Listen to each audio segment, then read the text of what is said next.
Adolescent PCOS diagnose ചെയ്യുക എന്നുള്ളത് വേറൊരു ചലഞ്ചിങ് ഫാക്ടറാണ്.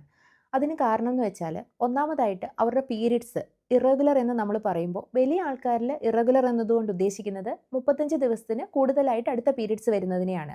എന്നാൽ കൗമാരപ്രായക്കാരിൽ അതായത് ആദ്യമായി ആർത്തവം എത്തിയതിന് ശേഷം 1 മുതൽ 3 വർഷത്തിനിടയ്ക്കാണ് എങ്കിൽ 45 ദിവസം കഴിഞ്ഞിട്ടാണ് അടുത്ത പീരിയഡ്സ് വരുന്നതെങ്കിൽ അതിനെയാണ് ഇറഗുലർ പീരിയഡ്സ് എന്ന് പറയുക. അതുപോലെ തന്നെ ഇവർക്ക് നോർമൽ ഹോർമോൺസിൻ്റെ ഭാഗമായിട്ട് ഹോർമോണൽ ചേഞ്ചസിൻ്റെ ഭാഗമായിട്ട് മുഖത്ത് മുഖക്കുരു ഉണ്ടാവാറുണ്ട്.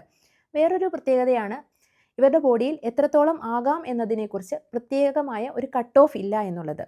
നാലാമതായിട്ട് ഇവരുടെ സ്കാൻ ഫൈൻഡിങ്സ്. നമ്മൾ PCOD ഡയഗ്നോസ് ചെയ്യണമെങ്കിൽ സ്കാൻ പ്രകാരം അണ്ഡാശയത്തിൽ നിരവധി കുമിളകൾ ഉണ്ടാകണം. അതായത് 20 കുമിളകളുടെ മുകളിലെങ്കിലും ഒരു ഓവറിയിൽ ഉണ്ടാവുകയും അതുപോലെ തന്നെ ഓവറിയുടെ വോളിയം 10 ml കൂടുതലായിട്ട് വരികയും വേണം. പക്ഷേ ഇത് ട്രാൻസ് വജൈനൽ അതായത് താഴെ കൂടി ചെയ്യുന്ന സ്കാൻ വെച്ചിട്ടാണ് ഈ ക്രൈറ്റീരിയ നമ്മൾ പറയുന്നത്. അതിനാണ് അതിൻ്റെ വിഷൻ ആക്യുറസി കൂടുതലായിട്ട് പറയാറുള്ളത്. എന്നാൽ അഡോളസെൻ്റ് ഏജ് ഗ്രൂപ്പിൽ നമ്മൾ ചെയ്യുന്ന സ്കാന് വയറിന് മുകളിൽ കൂടി ചെയ്ത സ്കാൻ ആയിരിക്കും. അതുപോലെ തന്നെ ഇവർക്ക് നോർമൽ ഹോർമോൺസിൻ്റെ ഭാഗമായിട്ട് അധികമായിട്ട് അണ്ഡാശയത്തിൽ അണ്ഡങ്ങളുടെ എണ്ണം ഫോളിക്കിൾസ് വളരെയധികം കാണാറുണ്ട്. അപ്പോൾ ഇതും PCOD ആണോ എന്നതിനെക്കുറിച്ച് ഒരു കൺഫ്യൂഷൻസ് ഉണ്ടാകാറുണ്ട്. അതുകൊണ്ട് PCOD നിങ്ങൾക്ക് ശരിക്കും ഉണ്ടോ എന്നുള്ളത് ഒരു ഡോക്ടറിനെ കണ്ടിട്ട് ബാക്കി ഫീച്ചേഴ്സിൻ്റെ കൂടി അടിസ്ഥാനത്തിലാണ് തീരുമാനിക്കേണ്ടത്.